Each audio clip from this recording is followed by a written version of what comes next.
Hi, folks. Welcome to another episode of Film Study. This is Ken McCusick, and we're here for the next of our Expectations series. Today, we're going to look at Travis Jones and Rasheen Ali, and joining me to do that is Jeff Zrebiec. Jeff, how you doing?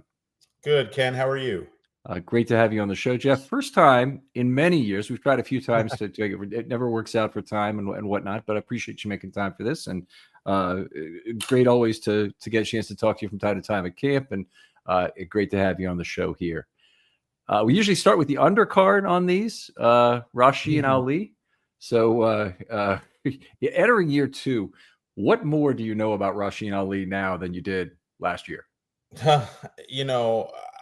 I know that, first of all, I think we all know that he's going to have a very good training camp to stick. I mean, more than anything, you just play the numbers game and look where they're at. And I don't know that they have the numbers and the versatility to be able to keep 4 running backs this year. I just don't. But I also know that, that's a position they've been hit hard at, right? I mean, it's a position they've had a lot of injuries at, and so he just needs to. We know they won't be playing Derrick Henry this summer much. He probably won't play at all in the preseason, and in years past, I mean, I think even last year, I don't remember Justice Hill playing in the preseason. So there's going to be a lot of carries for Rasheen Ali, and he's going to get an opportunity to open some eyes and get himself a job, whether that's in Baltimore or somewhere else. Who knows? But, this is a guy that just never felt like he was healthy, never really gathered any momentum last year. I mean, not even in training camp. There was, he had the biceps, injury at the Senior Bowl, and it just seemed like he was just behind from the jump, and he never really got going. And, Ken, if not for that Owen Wright broken ankle in the final week of the preseason in Green Bay, I don't know that Rasheen Ali wasn't going to get cut at that point. I mean, yeah, he went on the injured list in the beginning, and I think it was John Kelly they signed. But I thought for much of last summer, I thought he was in jeopardy. Yeah, the team was perfectly happy for a lot of weeks to get by with RB3 being a special teams contributor only, and a kind of an insurance policy they had on the active roster. But they were bringing people up from the practice squad. John Kelly first, and then he got promoted to the active roster for a while, and then they had Collier for a few weeks until his activations were used up, and then they kind of rejected him. And Ali finally got his first carry of the year in week 15. Not an auspicious start for a 5th-round rookie. Had 40 special teams snaps spread out over the 4 core units: a punt and kickoff, return, and kick units. But just 6 games active, 10 carries for 31 yards. Probably the worst moment he had that I can recall. There were some plays behind the line of scrimmage where I don't think he took a great avenue back to try and find the hole. But the worst thing was on a kickoff return where he fumbled the ball after he was already down. It's the kind of thing, it didn't matter, obviously, didn't have any implication, but it's the kind of thing probably John Harbaugh's not going to be too happy about.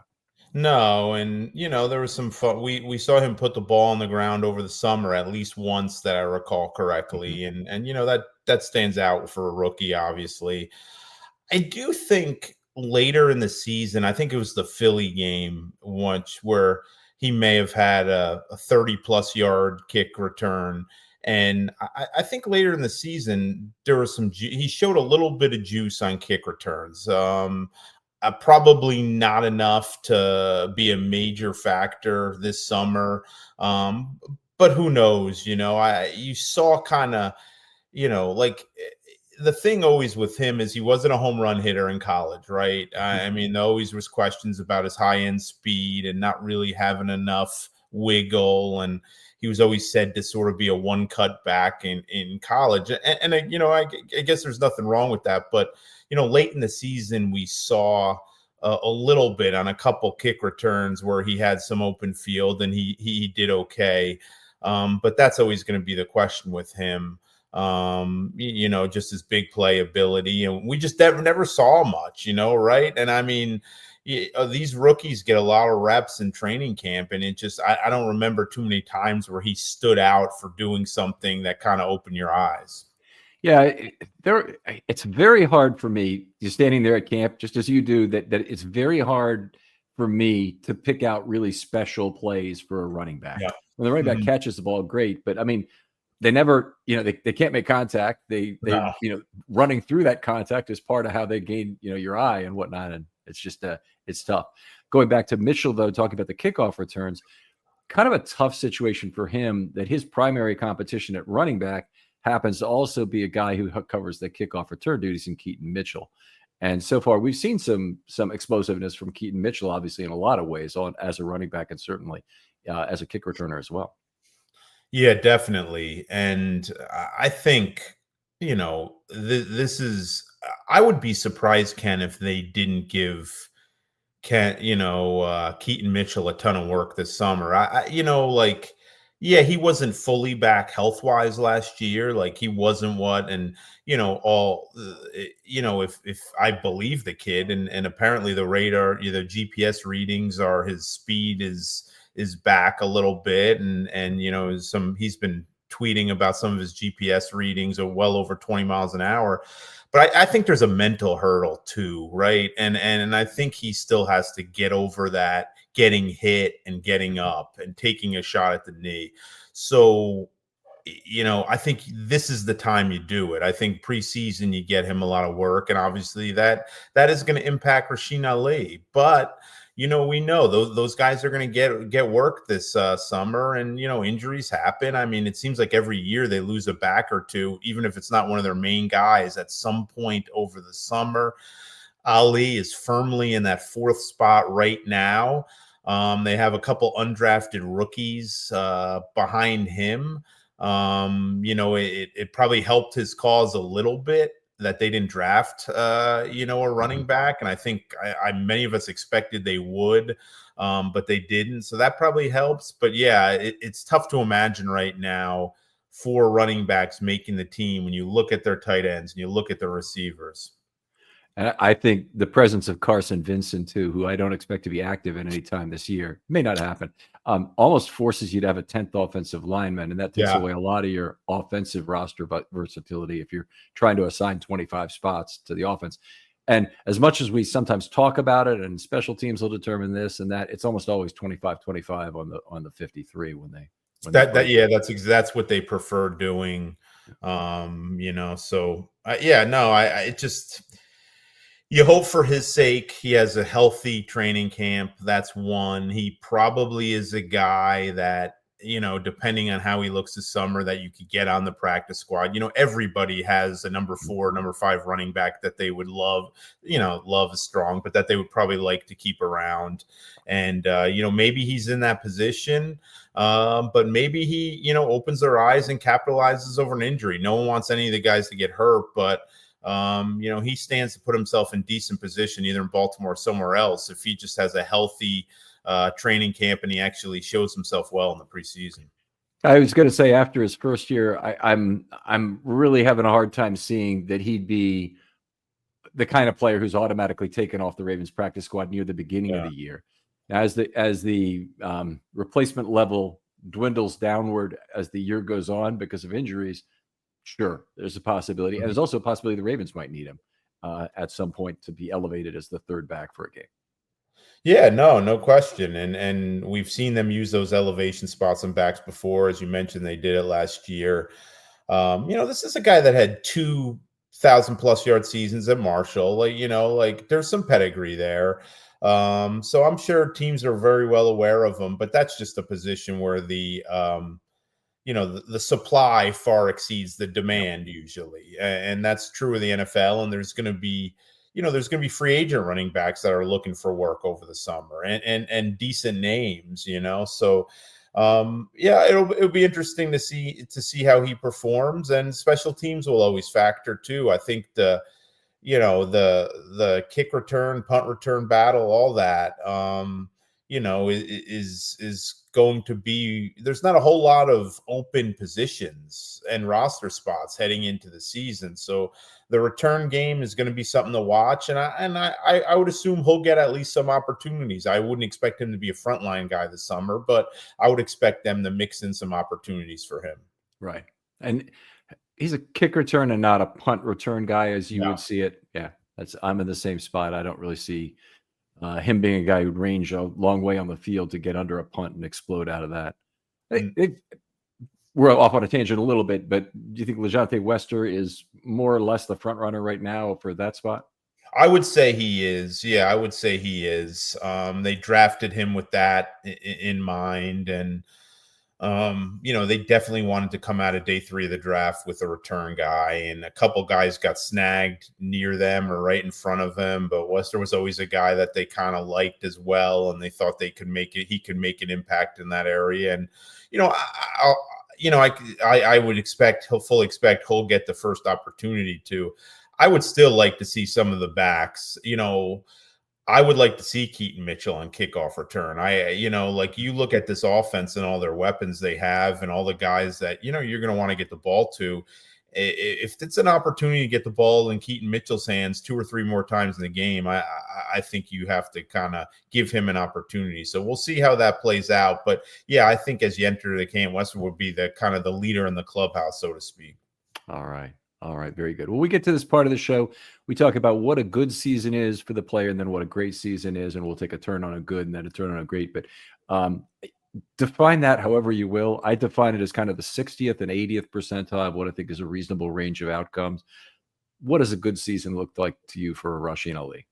I think a good season is he makes the team or he gets an opportunity at some point to play some football for them and, gets an opportunity maybe in mop-up duty and also potentially on special teams as, I don't want to say an emergency replacement, but, a guy that, won't have a frontline role at all, but at least shows himself reasonably well in kind of mop up situations and when he's called on special teams.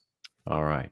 All right. I very similar, so I'll just read mine. Opportunity comes from a combination of health, quality of camp and preseason play, and depth at running back that does not hold up, which is obviously not necessarily at the start of the season. Takes a 4-unit special teams role. He did play 4 units last year, so that at least is encouraging with the loss of these inside linebackers, I think.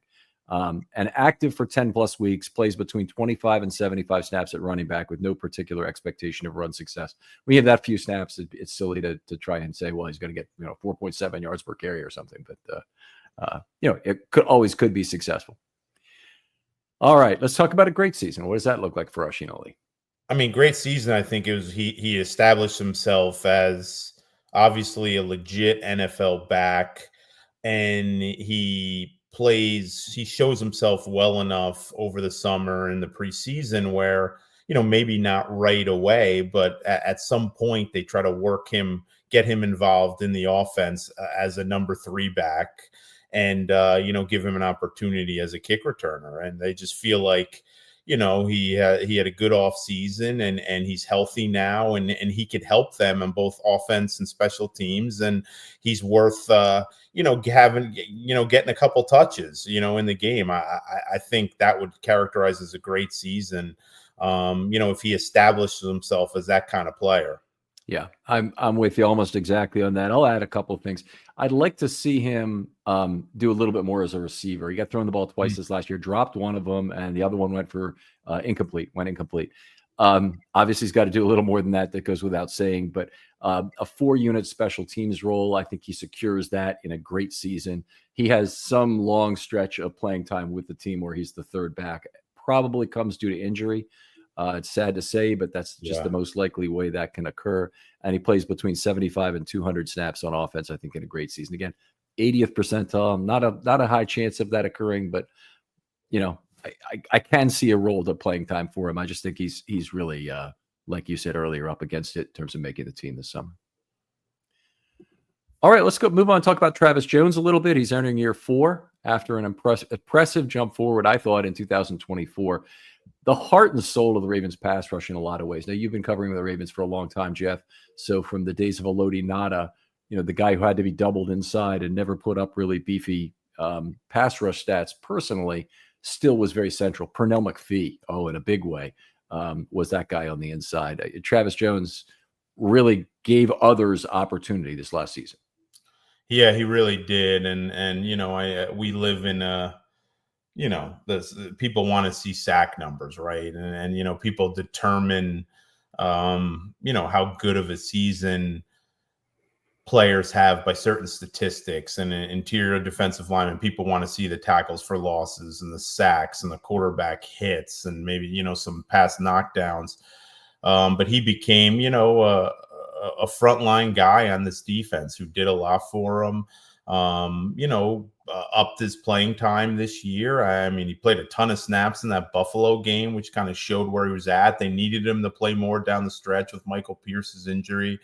And, just a young player who I think has taken a little, even if it's not been a huge step, but I think he's gotten a little better each year to put himself in position where, another step forward, a significant one, and he could become one of those, priority free agent guys for them. But yeah, we all see it in training camp, right? I mean, you see a couple times where he just wrecks a play. There's only so much you could do.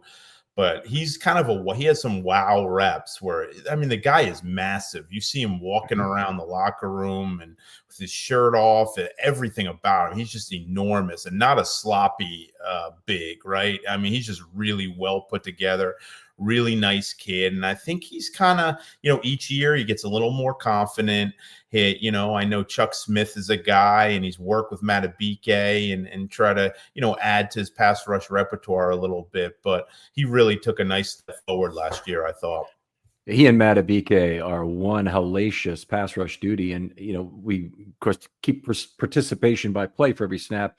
And one of the things you notice is that he's on the field Matabike is on the field for every one of his snaps, not the other way around, because Matabike plays a few more snaps. But remarkable pairing when they're both on the field, and the Ravens very rarely play the base defense where they have three guys on the field. When they do, it's Urban or Washington additional with usually those two.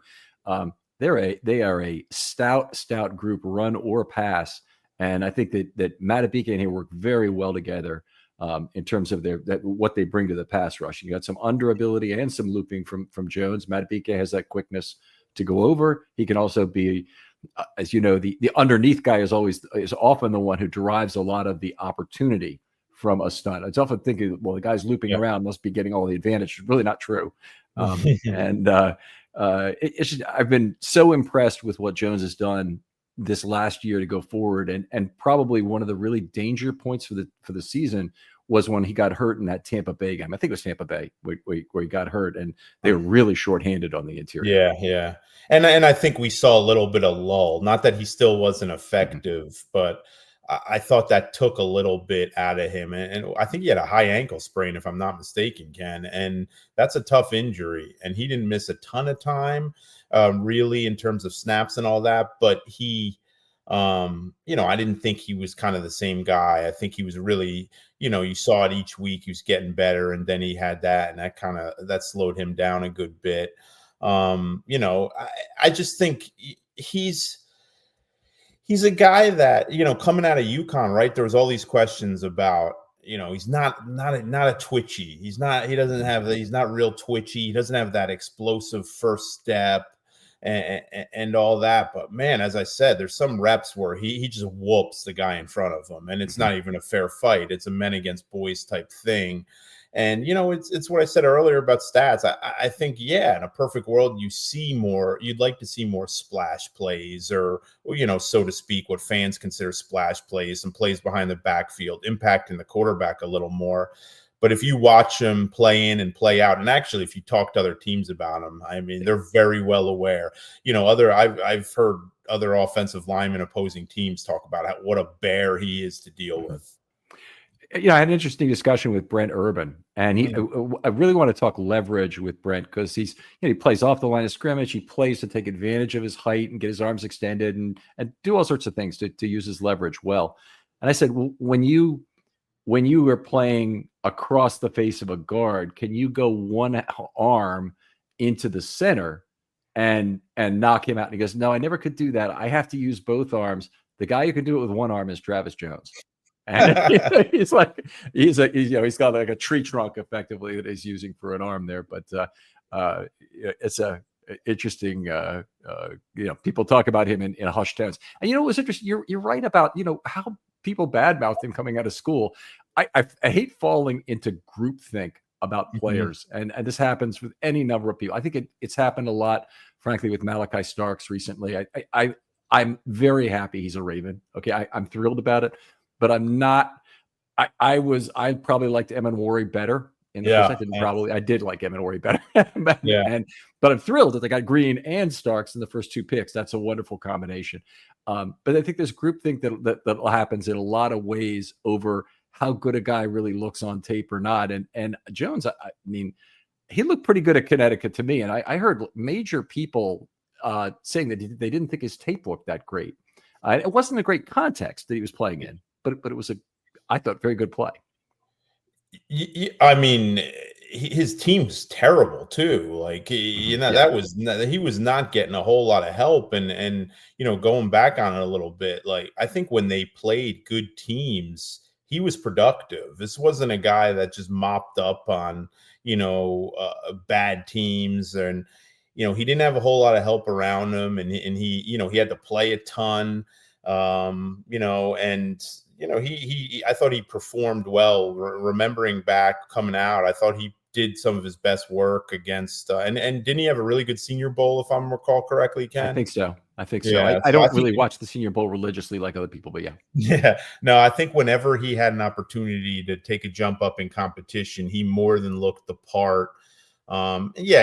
Guys talk about with, as you were saying, what Brent Urban said, guys talk, in amazement about what he can do and how just physically strong. He's just a bear of a man, he's just and really soft-spoken dude too, where his kind of size doesn't really match everything else, if you know what I mean. Like, you talk to him, smiles always on his face, does not like to talk about himself at all, very understated. In fact, I don't think he feels very comfortable talking to the media. I've been asked a couple times, like, hey, why don't you do something bigger, like a bigger story on Travis Jones? Like, I don't know that people know a whole lot about him. And I'm like, I think there's a reason for that. He does not like talking about himself. Like, he's one of these guys that likes to punch the clock and just go to work, hard hat style. And they love him in the building. And I'm sure we'll get into it, Ken. I mean, he's an interesting decision with the contract. It's just like, where, he's the old better to be early than late guy, because if he pops even bigger this year, wow. I mean, he's already a guy a lot of people are aware of and like, but if he pops and takes it another step forward this year, he's going to be,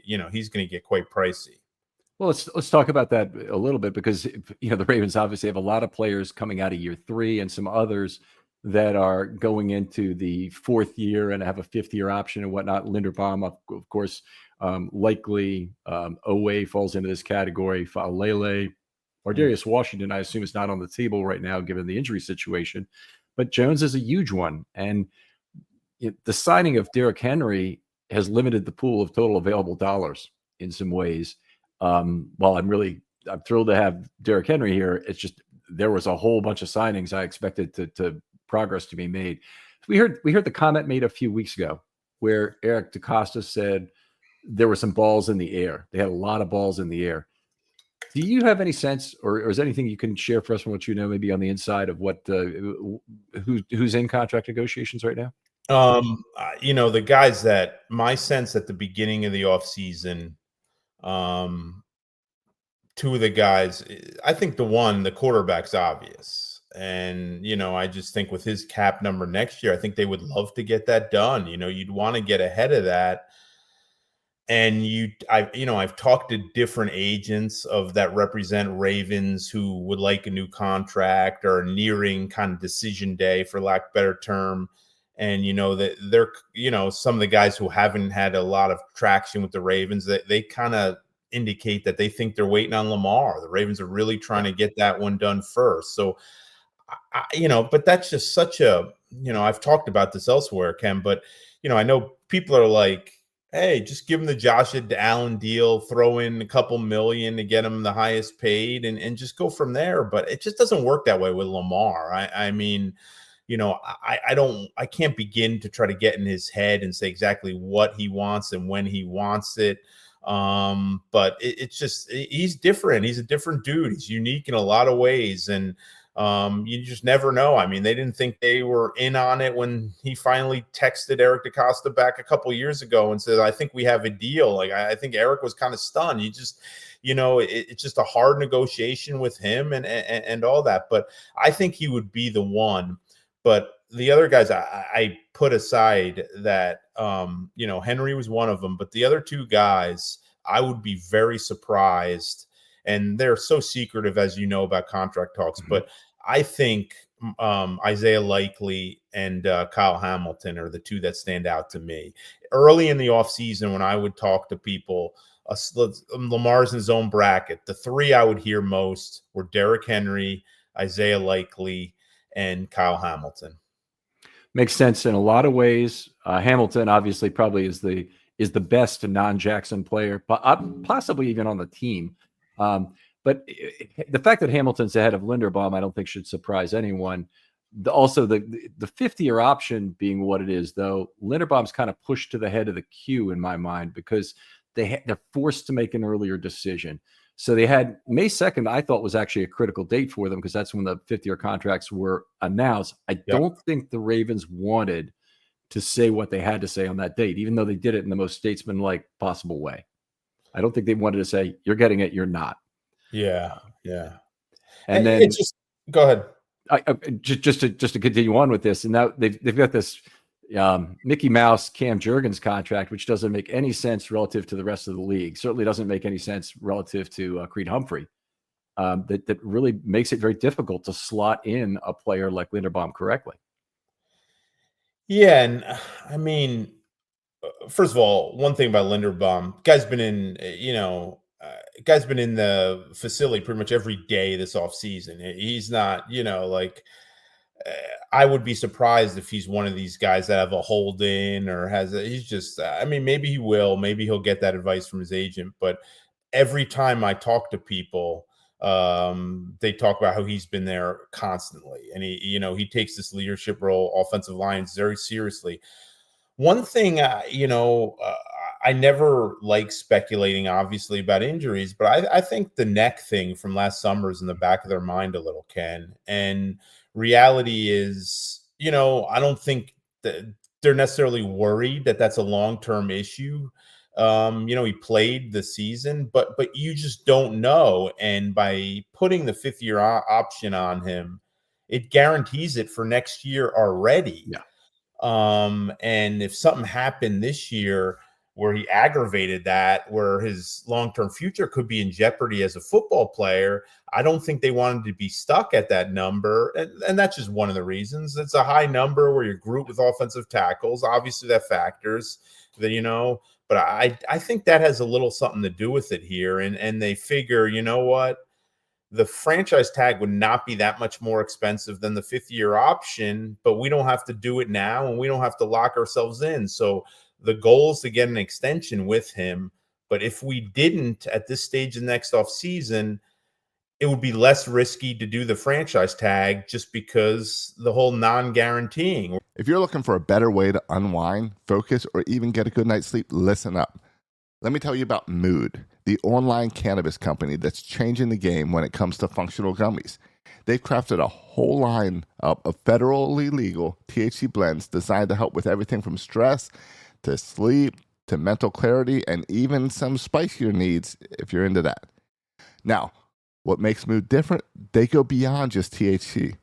They pair it with herbs and adaptogens to create targeted effects that you won't find in any other dispensary. And every gummy is made with pesticide-free, small farm American cannabis, so you're getting quality that you can trust. I've tried their sleep gummies, and let me tell you, it takes about 15 minutes, and I'm out cold, no grogginess, no weird side effects, getting some of the best sleep I've gotten in my life when I take one of these gummies. And if you need a mood boost, there are Epic Euphoria gummies, game changers. And right now, Mood is giving listeners 20% off their first order by using the promo code RAVENS at checkout. So head on over to mood.com, find the perfect gummy for whatever life throws your way, and don't forget to use the promo code RAVENS to save 20%. You're not guaranteeing a year. You want to see, so I think that kind of concerned them a little bit long, not necessarily long term and impacting his future, but hey, what happens if this happens again? If there's a recurrence of this, and we already picked up his option for 2026, and that's a big number, and we're kind of stuck with him at that number, and maybe so I do. I mean, he represents everything that the Ravens talk about and playing like a Raven, one of the best guys in that locker room, accountable, leader, hard-nosed, tough. You see it on the field, battles every week. So I think, obviously they want him part of their future, but I kind of think they're, just kind of weighing the risk there and just figured this probably would be the least risky way to handle it. I don't think they want to franchise him next year, Right. no Doesn't make doubt. sense.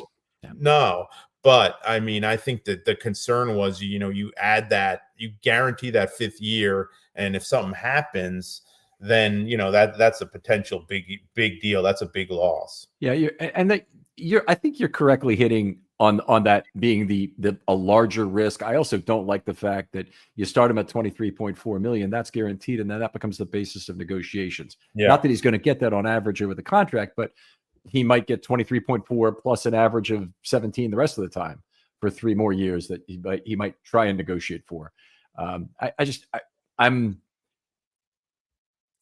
I'm looking at all the players they could potentially lose. They don't have a good answer for any of them. The stack tight end situation scares the hell out of me. The losing Travis Jones scares the hell out of me. There's no way they can let Hamilton walk. Likely, I think they have a chance to get with the franchise tag. So I guess he would be the one who would make more sense given the position and the relative cost of it if they wanted to go that route. But Linderbaum is one that I think at his position group you need to be real careful with the dollars, and that's tough to say, but. The Ravens are, they don't have another guy to step in right now. But anyway, they may have to figure out for what life after Linderbaum looks like at some point. Yeah. And then, you connect it back to Travis Jones. Like obviously Neas Peebles is not, they're not the same play, so I don't want to compare them, but they really don't have anybody in the pipeline at all. Yeah, that's right. And not only is that a depth issue this year, there's really nothing down the road. My question is, like how much would you pay him? I think that can be kind of hard when you're looking at it. And look, this isn't the same situation, but the Brandon Williams contract, I think, changed their mindset a little bit about paying interior defensive linemen. Yeah. And the NFL has changed too since then. So let's be honest about it. We all know that. But I think, Brandon Williams, who they loved, but, like that deal did not age well at all. And I just think, an interior defensive lineman who doesn't impact the quarterback that's just a tough.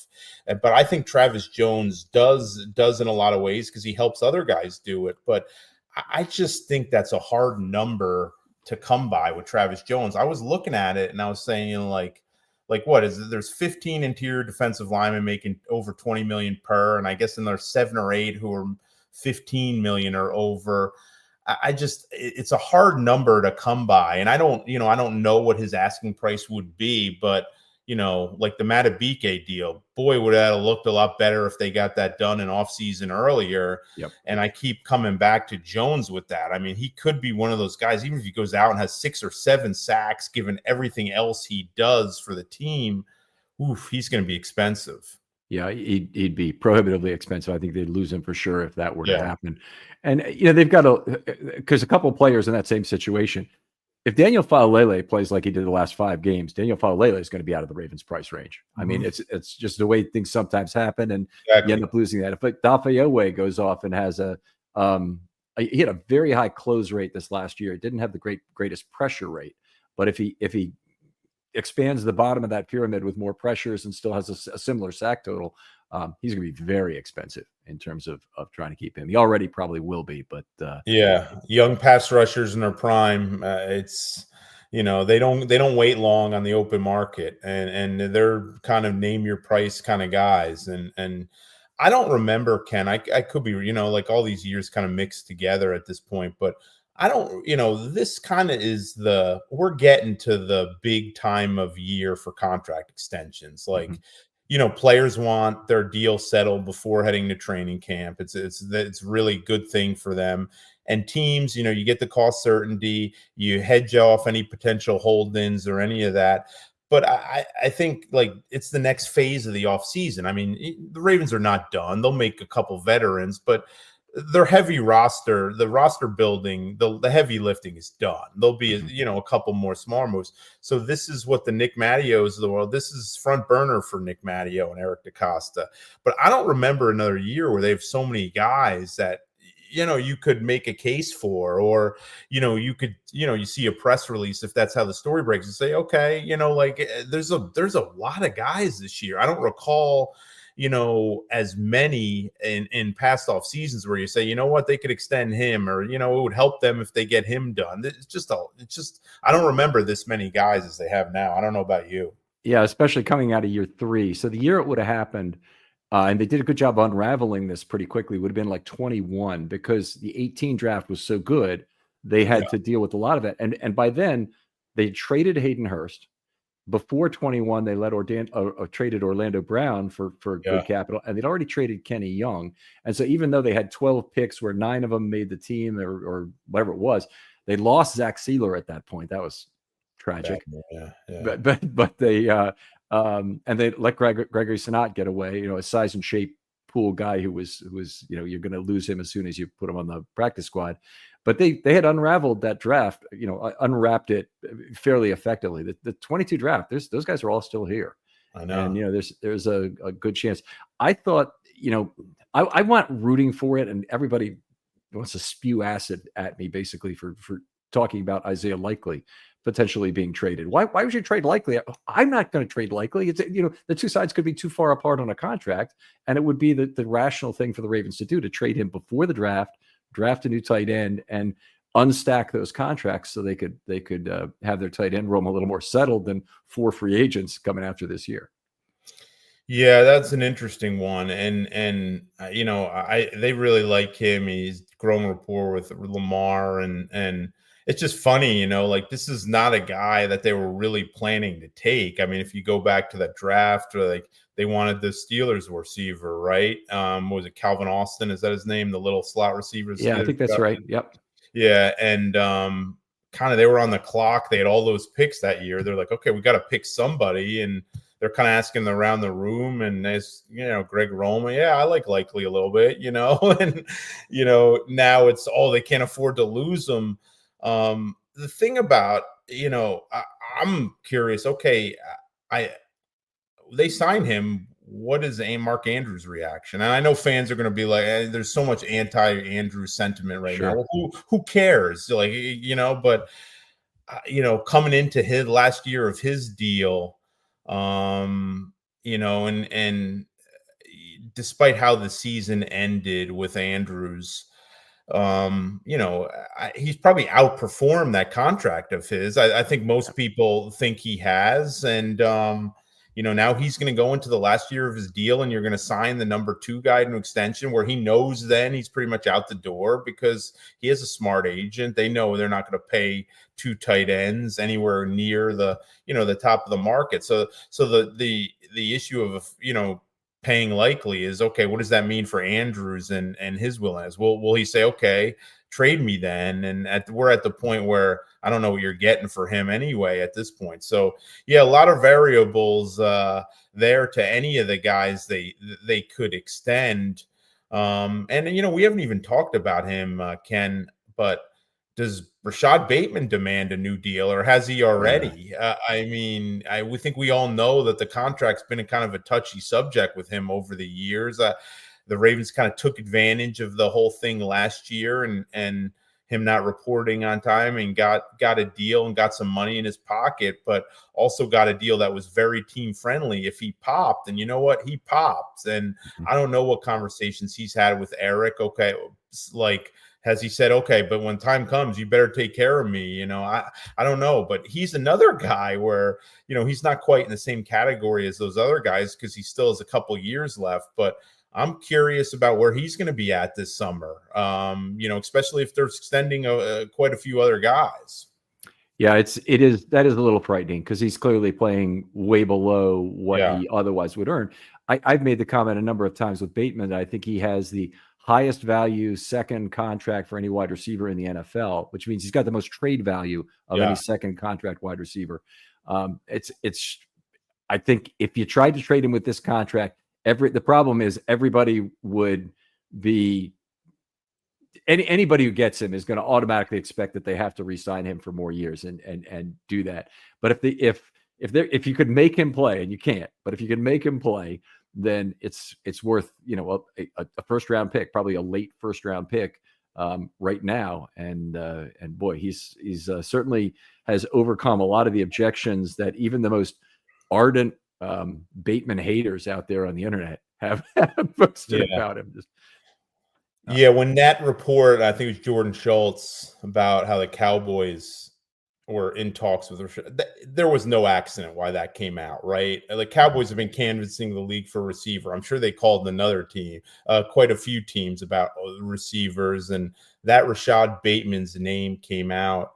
I just that made me wonder a little bit. But you think the origin was not actually the Cowboys, or you think the origin was? I just don't know.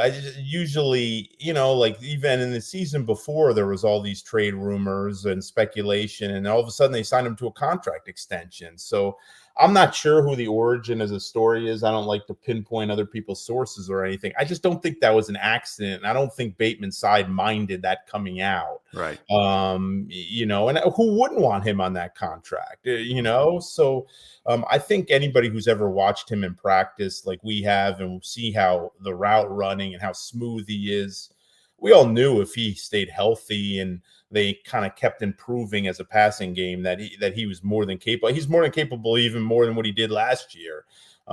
So it didn't surprise me. I'll be real curious to see how much we see him and whether everything's fine. I mean, he has a good relationship with Eric. I know there's a past there, but the surprising part of those Twitter comments back in the day were they are very close.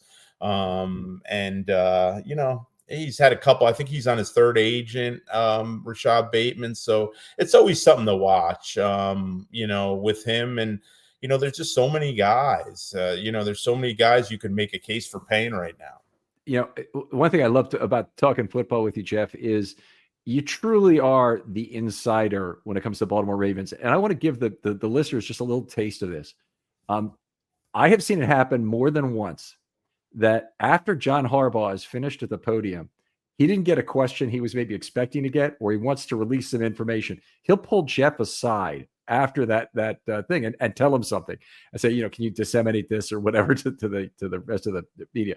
It's just, you have an unbelievable amount of access. And I can't imagine any other reporter being there and not being jealous of your relationship with the team. Yeah, I try to, you try to be fair. I mean, it's people, what Ken, and this being out there, what is different than what you can report. Mm-hmm. And I think, if all of us just spew out there, put on Twitter, or just, go on podcasts, like everything we hear, there's nobody in there that's going to talk to you.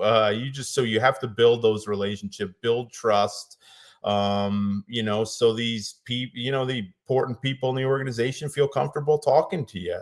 And there's times where, I've probably missed out on a story to protect a source, and that doesn't feel good at the time. But, you got to look at the long game too. You have to have these relationships where people feel comfortable and trust you, then that they could tell you something, and you're not just going to blurt it out immediately. That doesn't mean you protect people, but you do, you have to, off the record information's off the record. Right. It's just, they're a very buttoned up team in a lot of ways. I think they've become more so over the years in a lot of ways, but you have to get to know people. You have to build these relationships to feel like you're fairly covering the team. All right. Now we've gone a little bit astray talking to wide receivers and likely contracts. We actually were talking about Travis Jones. So let's get back to him for a second. I do want to go back to Travis Jones, the pass rush contributor, for a while, because it's completely changed. He was at 48.2% of his snaps were even on passing downs in 2022. So he's primarily a run defender. He was in there behind Michael Pierce for 22 and 23. Pierce was still with it. He's back with the team in 22. And then 23, it was Pierce who started off the year as Madubuike's running mate on third downs. And then it changed at the end of the year, and Jones got that job instead, and he kept it for all of 24, even when Pierce was healthy. And I think Pierce also brings you a good amount of pocket morphing without the sacks, very similar in some ways, guarantees a double team on him. But Jones is just the better pairing for Madubuike. Yeah, I'm curious to see how high the snap count goes this year, especially when you look at the rest of the interior defensive line. I'd imagine they're going to have to, with all those outside linebackers, I'd imagine we may see some different front, and we may see, some of those guys have to bump inside a little bit, and that obviously impacts the other guys who are inside. But I would expect him to take another jump in terms of snap count, and I would expect to see him get more opportunities and even more opportunities in pass rushing situations. I would like to see him move a little bit, right? I mean, I know you've mentioned that. I would tech guy, right? I would like to see that. I would like to see them kind of, give him every opportunity to impact the quarterback. I think he's more than capable. People rave about his offseason work. He's going to be ready to play, and I think he understands what's at stake this year. Yeah, kind of. I unfortunately, I think that opportunity is kind of gone without Pierce here, because there really isn't another nose tackle. Yeah. So they've got Jason Jones in-house, who's at Auburn, who's a rookie. So there'll be probably strength issues coming to that, maybe conditioning issues to go with it, because he's a nose tackle, and that's the way it often goes. The guy I was really upset that I thought he had been signed to a UDFA deal, but apparently was just a tryout guy, was Nash Hutmaker. I mean, Harbaugh, you were there. I asked the question. Yeah, there you go. I asked the question, and that's like the Wild West undrafted free agency, and but no, like random families put stuff out and high school pro, but that was Nebraska. That was an official signing, and my understanding of it was he was supposed to be part of their undrafted free agent class. So when he got there, something would happen, and my guess is it was a medical situation where they just weren't comfortable with something, but they said, well, let's try out here. Like, you stay at rookie mini camp. He was already there for the physical. Obviously Tampa Bay, who signed him, didn't have a problem with where he was at, but that was a weird situation because Harbaugh thought he was part of the class. Right. Yeah. He said that, he said that straight out. And he said, oh, we'll clarify that with you. And Chad Steele called me as we were walking away back to the media room and said, Jeff, he's not an undrafted free agent. Like we said, we'll clarify, he's not as part of our class yet. But there was a yet there. So I figured that, they'd sign him a couple of days even after the rookie mini camp. And when I saw him come in the Bucks, I was real surprised with that. I would like to know what happened. The Ravens, I don't think are going to comment too much because they don't want to put, like, if it's medical, they don't want to kill the kid publicly and hurt his potential in their team. But yeah, that one surprised me a little. And, they just sign Jenkins, the free agent, the veteran free agent. So we'll see there. But that's certainly an area where I don't know that they're done, or I think they're going to have to keep looking. Yeah. Jenkins, I look at as being, first of all, he's a guy that's very close to the vet minimum, I hope. Yeah. So he might be a handshake deal guy, because the Ravens are, I can't find the next handshake guy on the team right now. Players like Tylan Wallace now, or Ricard, obviously he's got the veteran benefit deal. That's a good point. Really, I haven't thought about that. There's no Brent Urban this year. Yeah, no Brent Urban. Yeah, that could end up costing you a player down the line you really want. If you want 57 on your, or 56 rather, they give you 2 for free. But the third one, you have to have a handshake deal on. So and that's an annual rate of late August and September. That's one of the things that always makes roster projection a little bit difficult, because you aren't exactly sure which guy. Levine was the guy before Urban. Yep. No, he was a regular at that sort of thing. All right, wonderful. Let's get right to it and talk about a good season and a great season for Travis Jones. What does a good season look like to you?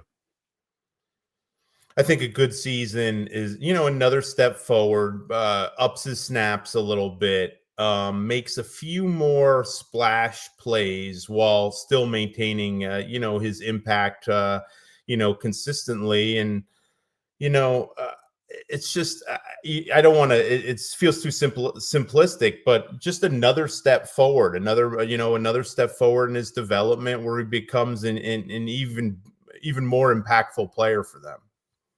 I think that's good. I just said it in a lot more words. Small steps forward in technique and ability to win more one-on-one and when doubled. I mean, you Yeah. can't automatically be taken out of the play when you're doubled up, but you can.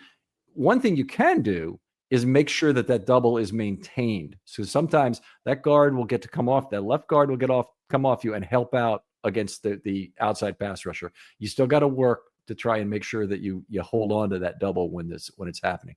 I think his snaps will increase to 60%. I don't really think that that's in question with health, because they're so limited in terms of nose tackle options, and the guys they have are first and second down guys. I think the risk is more that they'll overplay him than underplay him. That they might find a snap limit for him.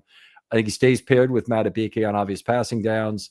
And the Ravens pass rush continues to generate sacks at a rate is in the top quartile of the league. I'm not going to say they're going to be second or first like they have been the last 2 years, but they have pass rush assets, and Jones is a big part of making sure that engine is running smoothly. And I think he does that in a good season. Yeah, I would agree. How about a great season? What does that look like to you? A great season, I would think would be he becomes, probably known as one of the better nose tackles in football. It shows a little bit in the stats. He has a few more sacks, a few more TFLs. And I think you've made a point very well. I think a great season is they are still one of the top sacking teams in the league. And he's going to have a lot to do with that because of how he frees up other guys. And he continues, people say, okay, he can get a little high at times, right? Pad level gets a little high, and, just another step forward in terms of his technique and adding to his pass rush repertoire, and just makes a few more high impact splash plays while, maintaining the consistency that allowed him to make the jump this past year. Yeah, that sounds good to me. I'm going to read you the 2024 thing I had because I set the bar way too low for him for the 80th percentile. But I said snap count grows to over 50%. Check. As a reflection of talent and not injuries to others on the line. No doubt about that. Run defense is stout with a missed tackle total between 22 and 23. That actually was true. He had a high missed tackle total in 22, dropped way down improved in 23 from bad in 22. Forces his way into some 3-tech snaps to leverage his pass rush chops. Yeah. That didn't happen. So would have loved that, but that didn't happen. Disrupts with stunts, bull rush, active hands in the air, and compression to create more opportunities. Plays 15-plus games and fills in however needed to overcome minor injury setbacks to other linemen. He's so overperformed a great season last year, and I think he's the kind of player that people don't really realize that. And no, I agree. My 25 great season is very similar. It's just an uptick on that. So I'm not even going to bother reading it to you, but I will say that if he has a great year this year, I think he prices himself out of Baltimore. I think this time next year, he's somewhere else. Yeah, I think he'd be the quintessential guy that they would lose too. I mean, and we've seen, maybe not exactly the situation, but we've seen guys like him do that in that fourth year. I mean, look, they had to go above and beyond what they wanted to Madubuike because he was very well, about to price himself out of Baltimore. And they had to go to a number they're probably uncomfortable with because they just couldn't afford to lose him. The paying him early thing, and you'd have to pay him a little bit based on a little bit potential what you see him becoming. But when you make these decisions, what you have in the pipeline has to come into it. You're right. And like, what happens if we lose him? Where do we find his replacement? So that in itself is worth that's worth a little bit of money there, just and increases the sense of urgency. And Yeah, he's the one guy that stands out to me among their. I think we know Linderbaum and Hamilton and all that, but he's the one guy that's in danger. Him and Oweh, I would say, where if they have another really good year, they're going to be those third round comp picks the following year. That I think is the scary part for the Ravens. Yeah, and with Oweh, I'm not. I have no idea where the teams are in the negotiations, but I almost expect that to happen. I'm almost resigned to that notion. And the signing of Green, at least, the drafting of Green, makes me more accepting of that eventuality. They're going to have to continue to draft pass rushers, but it's an easier. They have their replacement ready to go, whereas at nose tackle there isn't anybody. No, there's nobody. Yeah, and Oweh, I think that's one, and I know they had talked to his agent earlier this offseason. I don't think there was any traction made at all. I know there was that weird tweet that Oweh sent out that kind of got people scratching their head, but that's a tough one too, because he's going to get paid, and I think we know it. I think Raven fans love to find flaws in certain players, and especially first round picks. And if you're not a Pro Bowl pass rusher, but he's another guy who's improved every year, and he's young. He's going to hit the market young. Every year we see all these veteran pass rushers who are on their third and fourth contracts, and they're even getting paid a little bit. I mean, the Ravens have, been in that market, but you get a guy like that, he will not be available for long. So it's a tough call. They got a lot of tough calls, and I'm with you. I'm sort of resigned to that one too. My guess is that his asking price would probably be quite a bit higher than what they'd be willing to pay at this point too. And I don't blame him, with the price of pass rushers and his age, I would ask for a lot of money too. I mean, especially coming off a 10-sack season, he's good against the run. He's been, pretty healthy. So, those two guys, it'll be interesting to watch them this year. Yeah. All right, Jeff, just a pleasure talking football with you. Thanks for coming on the show and spending an hour out of your evening to do this. Tell folks where they can talk football with you online, or go and read your material. Yeah, I'm at theathletic.com, and I'm looking forward to another year. This time before, the walk up to training camp is always a lot of fun. Getting eyes on some of these new guys, seeing how it all fits. And, it's going to be an exciting year in Baltimore. The schedule, there's going to be a lot of big games, and, a lot of excitement about this football team going into the season. So I'm excited. It's great talking to you, Ken, as always. I look forward to seeing you on the sideline there in training camp to talk some more football. Sure. We'll see you Wednesday, in fact, for the start of OTAs. Other folks out there, if you're interested in being on a film study short, hit me up. DMs are always open on Twitter. I want to talk about what you're passionate about with regard to the Baltimore Ravens. Topic we can handle in 20 to 30 minutes is ideal. We always run over, don't worry. And DMs are always open. Hit me up. Jeff, thanks again for coming on.